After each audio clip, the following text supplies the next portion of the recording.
유무상통이라는 제목으로 오늘 말씀을 은혜를 나누고자 합니다. 유무상통. 내 것 없다 이런 뜻이죠. 네 것이 내 것이고 내 것이 내 것이고 우리가 이러면 안 되고 내 것도 내 것이고 내 것도 내 것이고 자, 유무상통이 어떻게 가능할까요? 오늘 말씀해 보니까 성령 충만한 교회의 전형적인 모습이다 하는 것을 알 수 있습니다. 자, 32절을 다시 한번 보겠습니다. 시작.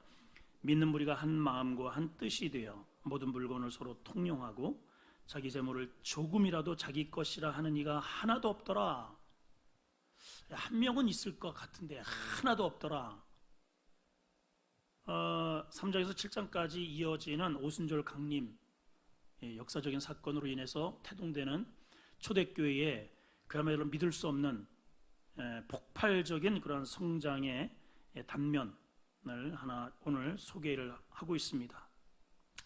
그동안에 성령 충만해서 베드로와 요한이 성전 미문에 앉아있는 안질병이를 그냥 그 자리에서 일으켜 세우는가 하면 그로 인해서 하루에 3,000명이 회개를 하고 또 복음 전파에 대한 이런 두려움을 느낀 이 사내들인 당시에 공회 급주 이렇게 급하게 모여가지고 그렇게 핍박을 하고 또 제도적으로 복음을 전하지 못하게 방해를 함에도 불구하고 5,000명이 막 회개하는 역사가 그야말로 이제 폭발같이 이렇게 일어나는 그러한 가정 속에 초대교회의 이 복음 전파가 아주 이제 굉장히 아주 그 당시에 종교적 그리고 정치적인 세력에 의해서 엄청난 그러한 반대적인 그러한 아주 폭풍 같은 어려움을 겪게 됩니다. 그런데도 아주 역동적으로 성장이 이루어졌고 또 오늘 말씀해 보면 유무상통하는 아주 아름다운 그러한 신앙의 모습을 보게 됩니다. 자, 오늘 말씀해 보니까 이런 말씀이 기록되어 있죠. 32절에 보니까 모든 물건을 서로 통용을 했다. 서로 나눠 썼단 말이죠.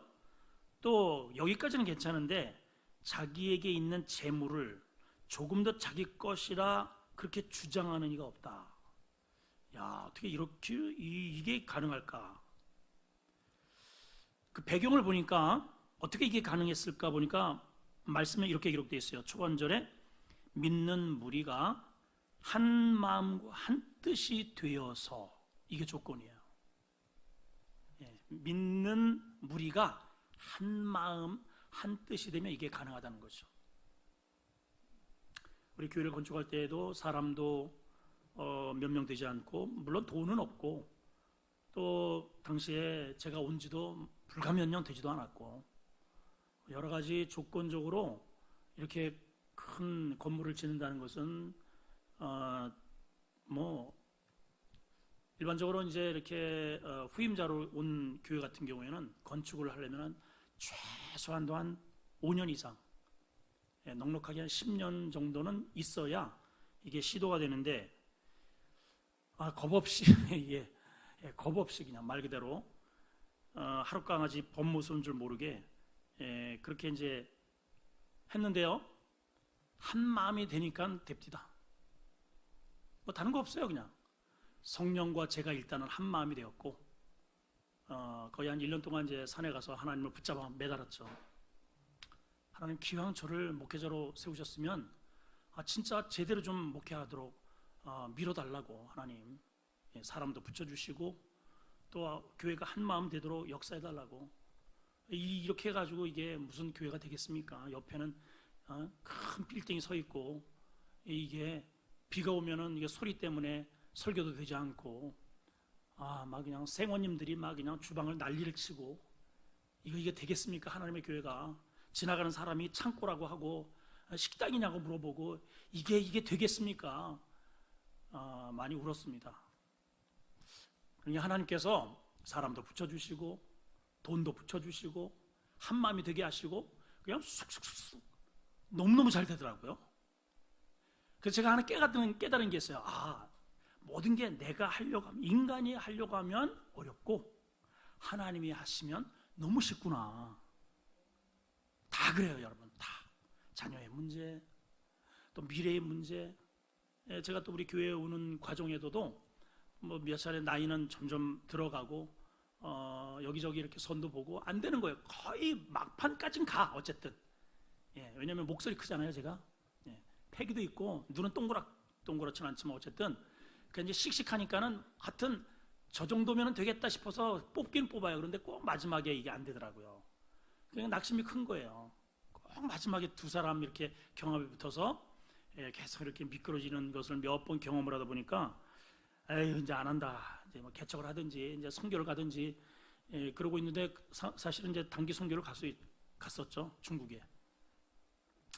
그래서 우리 동기가 이제 우리 교회 여기에 자리가 났다 그래서 이력서를 한번 넣어보래요. 그래서 제가 그랬죠. 그 저기 노트북에 있으니까는 저기 뽑아가지고 한번 집어넣어봐. 대리라고 생각도 안 하고.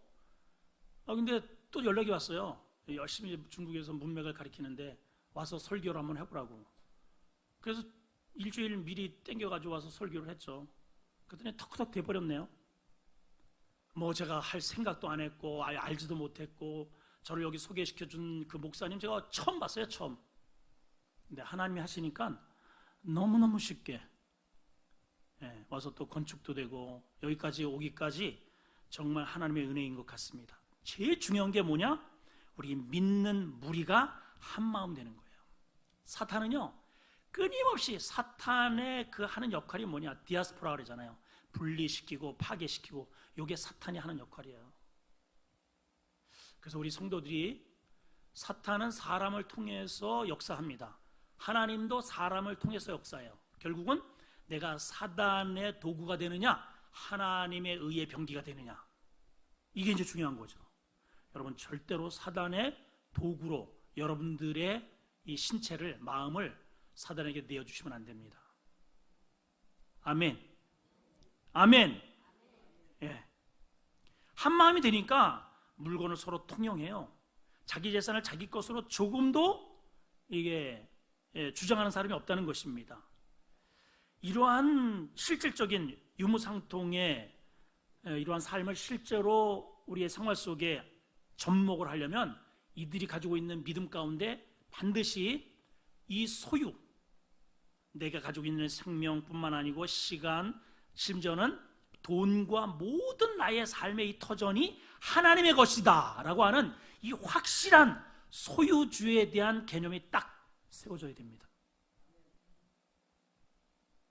여러분, 왜 우리가 교회에 하나님 앞에 헌금을 내면 왜 눈이 자꾸만 힘이 들어가고 어깨에 훅 가시가 들어가고 왜 자꾸만 주인 노릇을 하는 줄 아세요?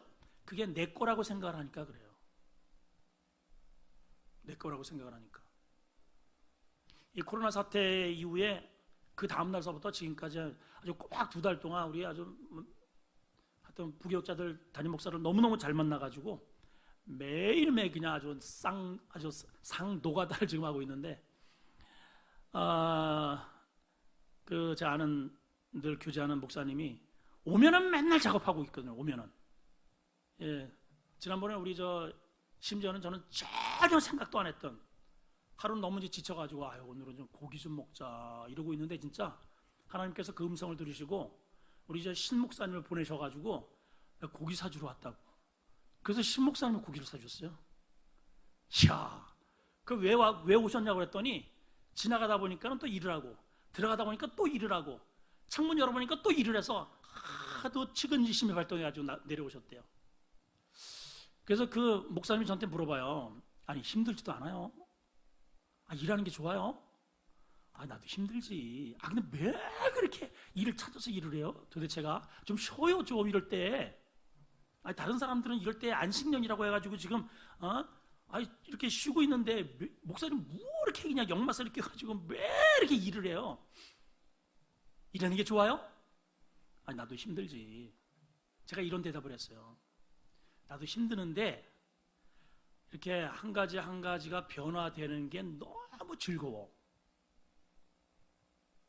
그리고 하나님께서 나에게 이렇게 할 수 있는 이 기술이 내게 아니잖아. 내게 하나님이 주신 거잖아. 하나님이 나한테 주셨으니까 하나님께 돌려드려야지.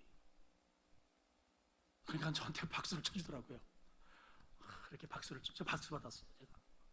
제가 한 분한테. 여러분, 우리한테 있는 모든 기술이든 재능이든 지식이든 돈이든 시간이든 심지어는 생명조차도 다 하나님 겁니다.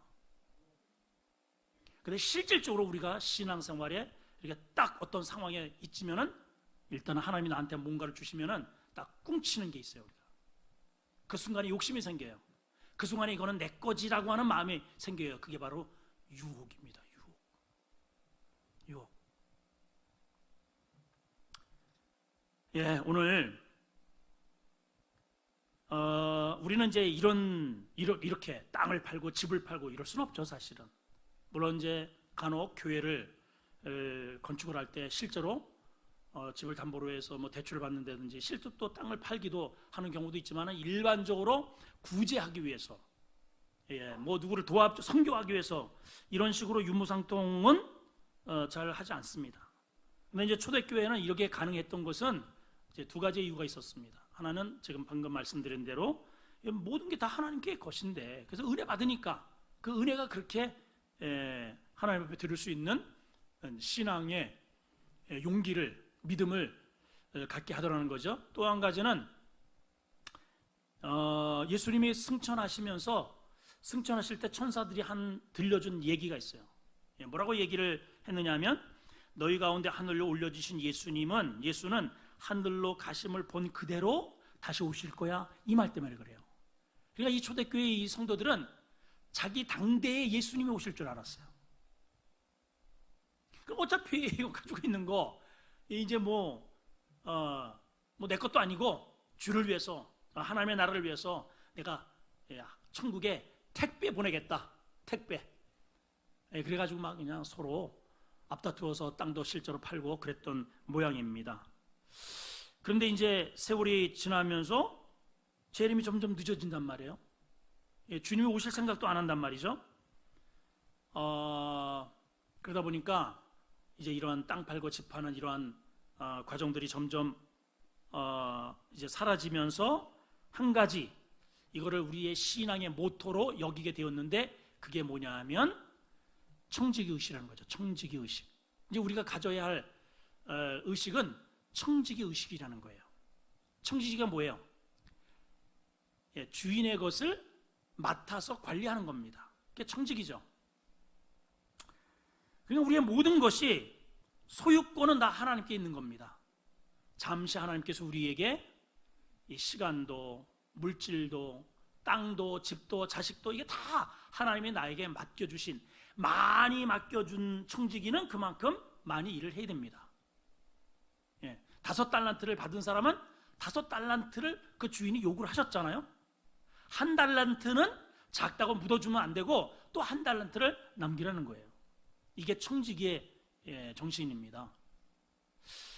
자, 그런데 우리가 착각하는 것은 하나님께서 내게 맡겨주신 이것을 내 거로 하는 거예요. 내 거로.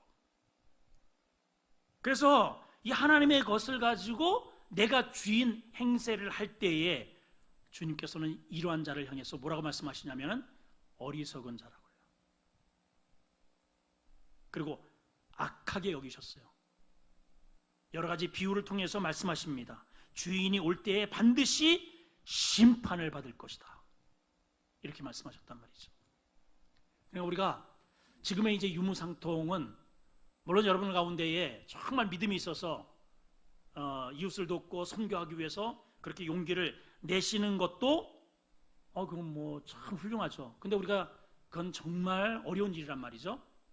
근데 그건 못하더라도 나에게 있는 이 모든 것들이 내게 아니로구나, 나는 청지기로구나 라는 의식을 가지고 살면 어떤 이제 은혜가 있느냐, 하나님께서 우리에게, 나에게 감동을 주실 때가 있어요.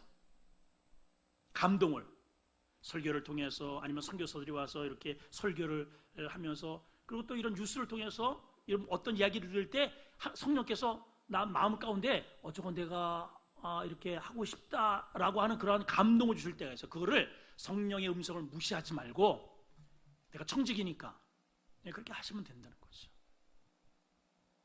그게 청지기의 사명이라는 거예요. 두 번째는 유무상통의 원리는 어떻게 되느냐? 누가 할 수 있느냐? 은혜의 빚진 자의 마음이 있어야 된다 하는 거예요. 한번 따라합시다. 은혜의 빚진 자의 마음을 갖자. 시작. 33절에서 35절인데요. 우선 33절부터 한번 보겠습니다. 33절 시작. 사도들이 큰 권능으로 주 예수의 부활을 증언하니 무리가 큰 은혜를 받았다. 보면은 초대교회 사도들의 주요 사역 내용이 소개되어 있습니다. 그 주된 사역 중에 첫 번째가 뭐냐? 그 핵심이 뭐냐 하면 예수의 부활을 증언하는 일입니다. 여기 증언하니라고 하는 헬라어의 원뜻이 뭐냐면 되돌려 갚다라는 뜻이에요. 증언한다. 이거는 되돌려 갚다는 겁니다. 다시 말하면 이게 어떤 의미냐? 복음을 전하는 것, 주를 위해서 헌신하는 것이 어떤 의미냐면은 내가 빚진 자로서 꼭 갚아야 할 일이야 라는 의식으로 한다는 것이죠. 그러니까 우리가 하나님께 헌신하고 복음을 증거하고 주의 일을 하는 것은 내가 주를 위해서 뭔가를 이렇게 희생을 하는 게 아니고 이미 하나님으로부터 엄청난 것을 받은 그 사랑의 빚을 갚아드리는 거예요. 여러분, 빚 져보셨죠? 정말 빚 안 진 사람 없어요. 빚. 저도 뭐 마이너스를 이렇게 1,000만 원 단위 이렇게 해가지고 하여튼 마이너스를 해놓으면 안 돼요. 하여튼 마이너스를 처음에 200만 원 할 때는 200만 원 꽉 차고 500만 원 했더니 500만 원 금방 꽉 차고 1,000만 원 했더니 1,000만 원 꽉 차고 하여튼 마이너스는 많을수록 그 빚이 돼버려요. 그리고 또 이자도 엄청나게 비싸. 근데 뭐 어떡합니까? 근데 빚은 어때요? 빚은 반드시 갚아야 됩니다. 마음이 무거워요. 이 빚은 반드시 돌려줘야 됩니다. 그리고 빚은 이자가 붙어요. 우리가 하나님 앞에 사랑의 빚진 자의 의식을 가지셔야 돼요. 아멘이죠? 이게 없으면요, 우리가 신앙생활 하는데, 내가 주님으로부터 큰 사랑을 받았구나, 내가. 그 빚진 자로구나. 이거 부지런히 내가 이거 부지런히 갚아야지. 빚을 안 갚고 주님을 만나게 되면은 일단은 떳떳하지가 않죠. 여러분 봐보세요. 빚이 없을 때에는 서로 간에 이렇게 이런 얘기, 드론드론 얘기할 수 있습니다. 근데 이 사람에게 빚을 많이 지면 질수록, 처음에는 뭐 예를 들어서 한 10,000원, 돈 좀 빌려줘. 그래가지고 얼마 필요해? 한 3만 원만 빌려줘. 나 과일 좀 살게. 그래서 나중에 좀 일이 생겨가지고 50만 원만 빌려줘. 나중에는 500만 원 빌려줘. 한 1,000만 원만 빌려줘봐. 1억만 빌려줘봐. 그 1억 빌려줬는데 지금 몇 년이 됐는데 이게 이자도 만약에 갚지 못했다. 그 사람 똑바로 얼굴 못 봅니다, 여러분. 진짜예요. 이 사람이 아무 소리도 안 하는데 그 사람 얼굴을 보면은 혹시 돈 달라고 그러지 않을까? 이런 마음이 들어요, 안 들어요, 권사님? 빚을 안 져봐가지고 잘 몰라요. 들죠? 좀 2달 동안 예배를 안 드려가지고 감각들을 다 잊어버리셨어요? 이게 빚진 자의 심정이거든요. 그러니까 우리는 주님이 그런 말씀이에요. 다른 것은 빚지지 말라. 그러나 사랑에는 빚진 자가 되라. 사랑. 우리 주님으로부터 우리가 많은 사랑을 받았는데 이게 다 빚입니다. 빚. 이거. 그래서 우리가 하나님 앞에 이렇게 예배하는 것, 헌신하는 것, 뭔가 어쨌든 하나님을 위해서 찬양을, 영광을 돌리고 예배를 드리고 물질을 드리고 봉사를 하고 뭐 이렇게 교회를 수리하고, 이게 이렇게 내가 빚진 자의 의식이 없으면은 그 다음에 그걸 해놓고 어떻게 될까요? 네? 뻔뻔해지는 거예요. 내가 뻔뻔해져요. 근데 내가 빚진 자의 마음을 가지게 되면은 아이고 이제 조금 이자 갚아드렸네. 이런 마음이 생기겠죠. 자, 34절, 35절. 자, 이렇게 빚진 자의 마음을 가지고 생활을 했을 때 나타나는 현상이 있습니다. 어떤 현상이 있는지 한번 봅시다. 34절, 35절 시작. 그 중에 가난한 사람이 없으니 이는 밭과 집이 있는 자는 팔아 그 판 곳의 값을 가져다가 사도들 발 앞에 두매 그들이 각 사람의 필요에 따라 다 나눠줬다는 거예요. 이야, 진짜 기똥차입니다. 그야말로 예루살렘의 이 교회가요, 예수님의 그 사랑이 온전하게 이루어진 교회였고 천국의 모형적 모델의 그러한 모습을 우리에게 보여주고 있어요. 어떻게 이게 가능할까? 세 가지로 한번 요약을 해보면, 첫째는 이 하나님의 주권을 전적으로 인정을 했다는 거죠. 아까도 말씀드렸지만은 재물을 조금도 해야죠. 조금도 제 것이라고 하는 이가 없다. 이게 모든 게 하나님의 주권이다. 이거를 인정했다는 거죠. 두 번째는 지속적인 헌신을 했다는 거예요. 예. 우리가 이럴 수 있잖아요. 한번 이게 왕창 이렇게 한번 드리는 거, 그 일생에 한 번입니다, 사실은. 그렇게 쉽게 그렇게 계속해서 할 수 없어요. 근데 여기 34절에 이들이 팔아라고 하는 단어가 있잖아요. 밭과 집이 있는 자는 팔아.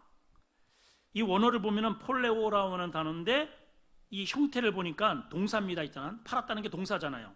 근데 그 형태를 보니까 분사, 현재, 능동태예요. 누가 시켜서 한 게 아니고 일단 능동적으로 자기가 마음에 감동이 되어서 했는데, 예, 현재 분사예요. 이 분사가 뭐냐?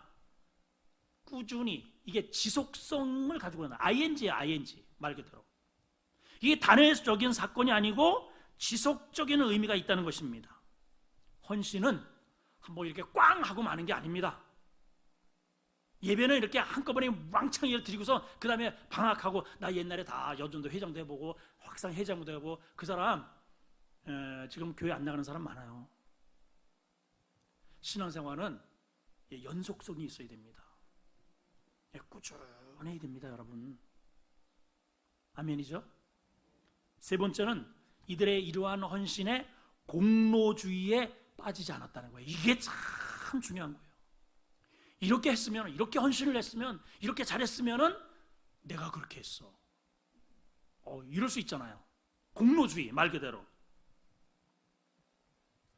이들은 개인의 이름으로 한 게 아니고 판 재산을 사도의 발 앞에 갖다 놨다 그랬어요. 35절 보세요. 35절. 사도들이 발 앞에 두매 그 사도들이 각 사람의 필요에 따라 사도들이 나눠줬지 그 사람들이 나눠준 게 아니에요. 왜 이렇게 했을까요? 자기 이름이 드러날까 봐 그런 거죠. 다시 말하면 철저하게 교회의 이름으로, 주님의 이름으로. 왜냐하면 이 소유가 주님께서 나에게 잠깐 맡겨준 거, 주님이 좀 가져와 봐. 그러니까 주님의 이름으로, 교회의 이름으로 그렇게 하게 했다는 것이에요. 우리 간혹 우리 성도들이 시험 들 때가 있습니다. 언제 시험 드느냐? 열심 내는 사람이 시험 들어요. 안 날아준다고. 내가 이렇게 했는데도 나 박수도 안 쳐줬다고. 물론 사람들이 그렇게 알아주고 박수 쳐주고 격려해주고 우리가 서로가 필요합니다. 근데 또 조심해야 할 게 뭐냐면은 그렇게 공로주의로 가면은 그 오히려 안함만 못해요. 사단에게 걸려들어요. 주님은 이런 것을 가리켜서 외식하는 자들아 그러셨거든요. 이 초대교회 성도들은 이렇게 성숙하게 집을 팔고 땅을 팔면서 사도들의 발 앞에 갖다 놓으면서도 이것을 단회적으로 아니고 필요할 때마다 꾸준히 계속 이런 것들이 반복되었고, 그리고 더 중요한 것은 공로주의에 빠지지 않았다. 참 성숙한 우리 아름다운 교회가 이렇게 되었으면 좋겠습니다. 향후. 아멘. 세 번째는 그러한 그를 일컬어서 덕 있는 자라 이렇게 말하는 거예요. 덕 있는 사람이라. 여러분, 덕 있는 자가 되기를 축복합니다. 한번 따라합시다. 덕 있는 자가 되리라. 시작. 자, 36절을 봅시다. 36절 시작. 구브로에서 난 레위족 사람이 있으니 이름은 요셉이라. 사도들이 일컬어 바나바라. 번역하면 뭐라고요? 위로의 아들이라. 근데 바나바가 어떻게 했다고요? 그가 밭이 있는데 밭을 팔아서 그 값을 가지고 사도들 발 앞에 두었다 그랬어요. 예, 이름이 원래 이름이 요셉입니다. 근데 사도들이 그를 뭐라고 닉네임으로 불렀냐면은 바나바라고 불렀습니다. 이 사람의 바나바의 그 뜻이 뭐라고 하냐면 위로의 아들이래요. 위로의 아들. 이거를 신앙적으로 표현을 하면은 덕 있는 자라는 뜻이에요. 이게 덕 있는 자. 사람들을 위로해주고 격려해주고 자기의 필요한 것들은 또 팔아서 또 이렇게 나누어주고. 근데 그가 지금 어디에 있느냐면은 구브로라고 하는 섬, 키프로스라고 그러죠. 키프로스. 아마 그 선조 때에 유대인은 막 전쟁이 너무너무 자주 나잖아요. 이집트가 쳐들어오고 블레셋이 쳐들어오고 아수르가 쳐들어오고 뭐 그냥 계속 전쟁이 있어서 아마도 레위인이지만은 그 선조 때에 아예 섬으로 이게 도피를 한 것 같습니다. 그리고 이 바나바는 그 구브로에서 이제 태어나서 구브로의 섬에서 자란 거예요. 신앙으로 섬이지만은 잘 성장이 된 것입니다. 그런데 우리가 눈여겨봐야 할 것이 이 별명이 원래 이름은 요셉인데 그 별명이 바나바라고 하는 거예요. 위로의 아들이라는 거예요. 이 위로의 아들의 이름이 뭐냐면 성경에 보면 요한복음에 성령의 별칭이 나오는데 별칭, 성령의 별명을 요한복음에서는 뭐라고 부르냐면은 여러분 뭐라고 부를까요? 여러분 성령을 뭐라고 부르겠어요? 별칭을 보혜사라고 그랬잖아요. 그죠? 그 보혜사의 뜻이 뭔지 아세요? 위로자입니다. 예, 상담자라는 뜻이에요. 그러니까 이 바나바가 그런 사람이라는 거예요. 바나바가. 그래서 37절에 보니까 그가 밭이 있는데 팔아서 사도들 앞에 뒀다는 거예요. 구브로 섬에는 광산, 구리광산이 많다고 그래요. 굉장히 유명한 구리광산이 있어서 대부분의 사람들이 그 광산에서 얻은 그 철물을 통해서 부자들이 많이 형성이 되었다는 것입니다. 아마도 이 바나바 가문도 큰 부자였을 그러한 거라고 학자들이 그렇게 보고 있어요. 그래서 거기에만 땅을 산 게 아니고 이 사람이 어디에 땅을 냐면 예루살렘에다 땅을 사놨어요. 예루살렘에다가. 왜 구브로에서 돈을 벌어가지고 구브로에서 좋은 집을 짓고 거기서 땅을 사지 않고 예루살렘에다가 땅을 샀을까? 자신은 잠시 여기 피신 와 있는 거고 자기가 돌아가야 할죠. 바로 그 가운데에 바나바가 자기의 지분이 있었기 때문에 팔아서 하나님 앞에 봉헌을 하게 된 것입니다. 참 대단하죠?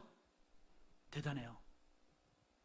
자, 그런데 여러분 이 바나바가 여기에서만 이런 일을 한 게 아니에요. 초대교회의 역사 속에 이 바나바가 굉장히 중요한 인물로 등장을 합니다. 여러분 바나바 하면은 떠오르는 게 뭐가 있어요? 여러분 일단은 어떻게 이렇게 생각할 때 어떤 인물입니까? 일단은 우리 그 새가족들 훈련할 때에도 바나바 훈련이라는 걸 합니다. 그죠? 왜 바나바 훈련을 하느냐면 바나바가 그런 역할을 잘 했기 때문에 그래요. 자, 우선 바나바는 이렇게 초대교회에 예루살렘에 큰 핍박이 있을 때 이제 디아스포라가 됩니다. 흩어져서 간 곳이 어디냐 하면은 안디옥이라고 하는 곳에 가서 안디옥 최초의 이방 교회의 첫 번째 목사님이 되신 분이에요. 그래서 그곳에서 처음으로 그리스도인이라고 하는 그러한 별칭이 이 바나바를 통해서 생겨집니다. 그리스도인, 크리스찬. 굉장하죠. 그리고 이제 혼자만 이렇게 잘났다고 사역을 한 게 아니고 그 당시에 회심을 하고 이렇게 회심을 하고 새롭게 이제 변화된 사람이 있다는 그런 소식을 듣습니다. 근데 다른 사람들은 다 아무도 인정을 안 해요. 그 사람이 회심을 할 리가 없어. 그 이 미친놈이 우리를 다 죽이려고 했는데 그게 누구냐면은 사울입니다. 사울. 근데 그 사울을 먼저 선배님들한테 데려다가 이 사람이 진짜 예수님을 만났고 이렇게 변화되어서 우리 중에 한 사람이 되었다라고 그렇게 변호해주고 인도해준 사람이 바나바입니다. 그리고 그 이후에 헤어졌어요. 본인은 이제 안디옥에 가서 사역을 합니다. 그리고 바울은 그렇게 인정을 받았지만 여전히 자기가 태어난 다소라고 하는 그 길리기아 다소에 가서 10년 동안 은둔 생활을 해요. 그랬을 때 바나바가 거기까지 쫓아가요. 그 엄청난 먼 길을 걸어서 바울을 가서 설득을 합니다. 그러지 마, 여기 있지 말고 나랑 같이 가서 나와 동역하자. 그러니까 일꾼을 알아보는 영적 눈이 있는 사람이에요. 이분이 나이가 굉장히 많아요. 우리 바울이 아버지처럼 여기 있거든요. 그 아들 같은 그 사역자를 하나 얻기 위해서 그 먼 길을 가가지고 그렇게 은둔 생활하고 있는 바울을 데려다가 같이 동역자로 딱 세워서 함께 목회를 합니다. 그리고 선교 비전이 있다고 하니까 그러면 내가 모든 그러한 비용들을 다 제공하고 같이 갈 테니까 나하고 같이 떠나자. 그래서 1차 전도 여행의 진두지휘에 맨 앞장선 사람이 바나바예요. 바나바. 그래서 자기 고향인 자기가 태어난 그 키프로스 고향에 거기에 가가지고 바 예수라고 하는 그런 우상의 사람들을 그냥 뒤집어 버리잖아요. 그냥 이 사람이 바로 바나바입니다. 바나바. 할렐루야. 아멘.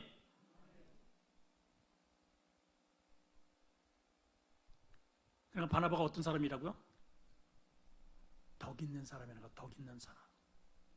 이 덕 있는 사람, 우리 교회에 여러분 가정에 참 엄마나 아버지나 우리 교회에 어떤 아무개가 이렇게 덕이 있잖아요.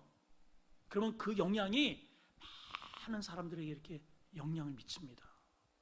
여러분 덕 있는 사람이 되기를 축원합니다.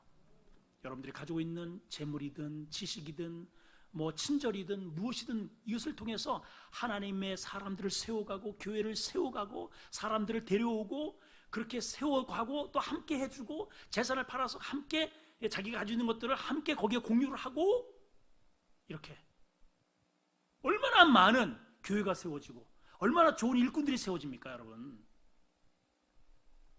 여러분들 잘 아는 대로 사도 요한 그 별칭은 바나바는 아주 덕 있는 사람 그런 위로자 상담자라고 하는 닉네임이 있었지만은 원래의 이 사도 요한의 별명이 뭔지 아세요?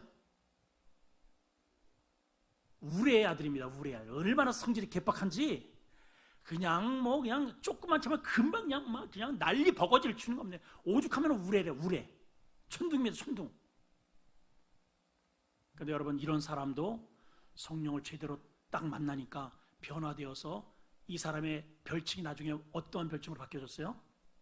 사랑의 사도로 바뀌었어요. 그러니까 자기 스스로가 나는 사랑의 사도래. 그래서 요한 1, 2, 3서가 사랑장입니다. 여러분 요한복음을 그 사도가 썼어요. 그리고 자기 자신을 향해서 사랑하는 자에게 이렇게 자기를 그렇게 표현을 해. 자기를 아주 웃겨. 그렇게 그냥 버럭 그냥 난리 버거지를 치고 우레처럼 그렇게 하더니 은혜 받으니까 성령 받으니까 그렇게 사랑의 사도가 되어서 나중에는 밤모섬에 가서 주님의 그 놀라운 그 계시를 받고 모든 사도가 다 이게 순교 당했는데 제일 오래 80년이 넘도록 그렇게 살아서 하나님의 영광을 드러낸 유일한 사도가 사도 요한입니다. 이게 다 초대교회에 성령께서 강력하게 역사하시는 그러한 현장에 나타나는 징조였습니다. 자, 그렇다면 오늘날 우리 이러한 오늘날의 이 교회에 왜 이런 일들이 없는가? 왜 이렇게? 다른 거 아니에요? 딱 한 가지입니다. 하나님은 믿지만은 주인은 납니다. 예. 재물도 냈고 이 집도 냈고 다 차도 냈고 시간도 냈고 다 내 거야 내 거. 이러니까는 힘이 없는 거예요. 오늘 여러분 이 말씀을 통해서 분명히 한 가지 깨닫고 가셔야 됩니다. 내 거는 없습니다, 여러분. 내 거는 없어요. 우리 꼭 기억하실 게 있어요. 어리석은 부자입니다. 예, 올해도 농사를 졌는데 풍년, 또 다음에 농사했는데 풍년, 3년 연타석 그냥 대풍을 맞았습니다. 얼마나 기쁘겠습니까? 그래서 야, 운수 대통이다, 운수 대통. 창고를 크게 지어서 거기다 꽉꽉 들여쳐놓고 내 영혼아 이제부터는 먹고 마시고 편안하게 놀다가 살자. 주님이 그날 신방 오셨습니다. 뭐라고 말씀하셔요? 이 어리석은 자. 그 사람이 왜 어리석어요? 열심히 농사했죠. 부지런했죠. 미래를 준비해서 큰 창고를 지었죠. 왜 어리석습니까? 세상으로 보면 굉장히 지혜롭습니다. 성공한 사람입니다. 미래를 준비한 사람이에요. 왜 어리석어요? 근데 주님은 이 어리석은 자여 그랬어요. 뭐가 어리석다는 거예요, 여러분? 뭐가? 이 점이 어리석은 거예요. 자기에 대해서는 부유하고 나의 주님에 대해서는 준비하지 않았기 때문에 어리석다는 겁니다. 거기에요, 나라고 하는 단어가 여러 차례 나옵니다. 내가, 내 영혼아, 내가 주체가 전부 다 자기야. 주님은 없어요. 내가 오늘 내 영혼을 도로 찾을 텐데 그렇게 네가 저 쌓아놓은 저게 누구 거 되겠니? 주님이 그러셨거든요. 자기 자신에 대해서는 부유하고 나에 대해서 가난한 자가 이와 같으리라 그랬습니다, 여러분. 그래서 우리 이게 반대적인 개념이 되어야 됩니다. 내가 이 세상적으로 가진 것은 가난하지만 주를 위해서 쌓아놓은 것은 많다. 그 사람이 성공자요. 그 사람이 성공한 사람입니다. 그래서 하여튼 뭔가 생기기만 하면 바로바로 그냥 택배 그냥 천국으로 그냥 바로바로 보내세요. 그냥 바로바로. 그 사람이 지혜로운 사람이라는 거죠. 초대교회의 전형적인 모습입니다.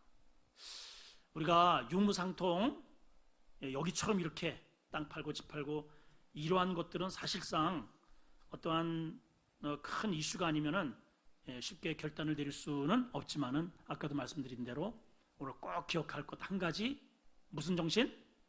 청지기 마음. 내게 없구나. 주님이 원하실 때 내가 좀 용기를 한번 내야 되겠구나. 이러한 생각이라도 여러분들이 오늘 하고 가신다면은 오늘 제 메시지는 성공이라고 저는 생각이 됩니다. 예, 그러한 결단과 그러한 믿음으로 재무장해서 앞으로 이 수요 예배가 더 은혜로운 예배가 되기를 축원합니다.